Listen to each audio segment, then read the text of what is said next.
Assalamualaikum warahmatullahi wabarakatuh. Halo teman-teman semua.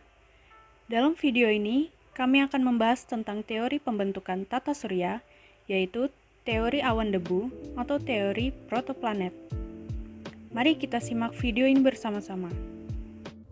Teori awan debu atau teori protoplanet merupakan teori yang cukup terkenal di kalangan para astronom, yang mana teori ini diciptakan pada tahun 1940 oleh Carl von Weizsäcker, seorang astronom yang berasal dari Jerman.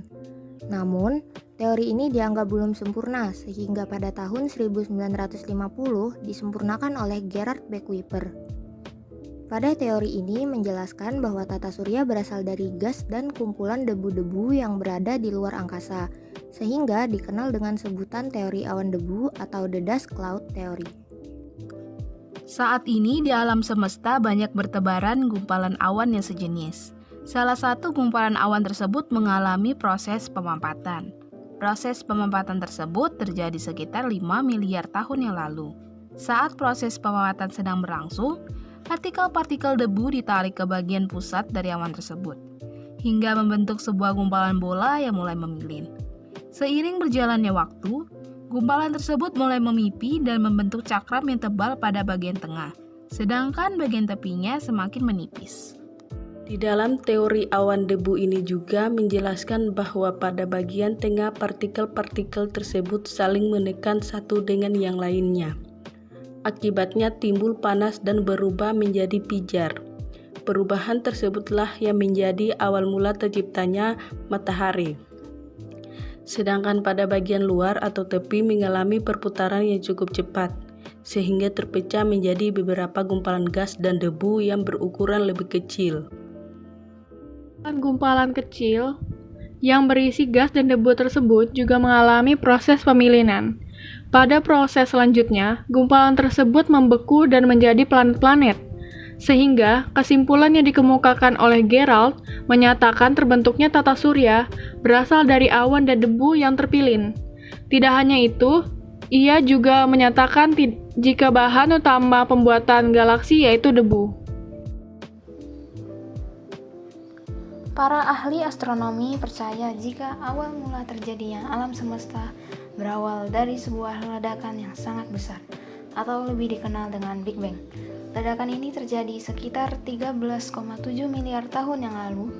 Hal tersebut dibuktikan dengan adanya gelombang mikrokosmik di angkasa dan juga beberapa meteorit di angkasa. Awan debu atau yang disebut sebagai duhan yang berasal dari ledakan terdiri atas hidrogen.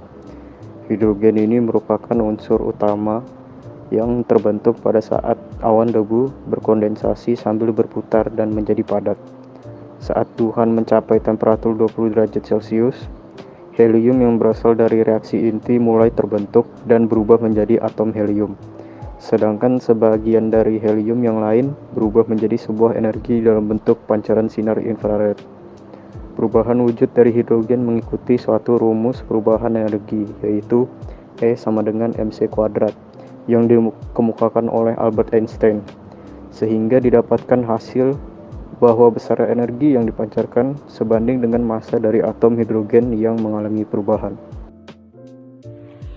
Pada proses selanjutnya, angin bintang keluar dari kedua kutub dukan, menyebar lalu menghilangkan debu yang ada di sekitar awan debu atau dukan. Sehingga tersisalah dukan yang berbentuk piring yang akhirnya berubah bentuk menjadi galaksi. Selanjutnya, gas dan bintang-bintang yang terbentuk tersebut mengisi bagian yang berada di dalam galaksi, sehingga menghasilkan lembaran dan rongga. Para ahli menyimpulkan jika alam semesta yang kita kenal saat ini seperti kapas, ada bagian yang terisi dan ada bagian yang kosong di dalamnya. Beberapa ahli juga menyatakan jika teori awan debu memiliki persamaan dengan teori nebula yang dikemukakan oleh Kahn dan Laplace. Jika dilihat dari prosesnya, di mana inti dari kabut tersebut membentuk gas pijar dan berputar seperti saat ini. Teori awan debu yang dikemukakan oleh Gerhard memiliki kelemahan atau kekurangan. Berikut beberapa kekurangan dari teori awan debu. Yang pertama, tidak dijelaskan pula mengenai keterkaitan perbedaan arah putaran orbit di dalam sistem tata surya yang dilalui beberapa planet.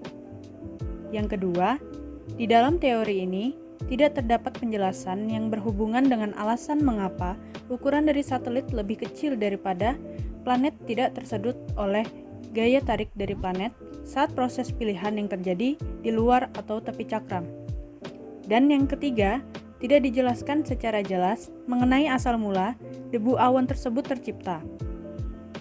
Sedangkan kelebihan dari teori awan debu ini adalah ditemukannya gumpalan awan serupa yang terdapat di alam semesta. Itulah penjelasan mengenai pembentukan tata surya berdasarkan teori awan debu.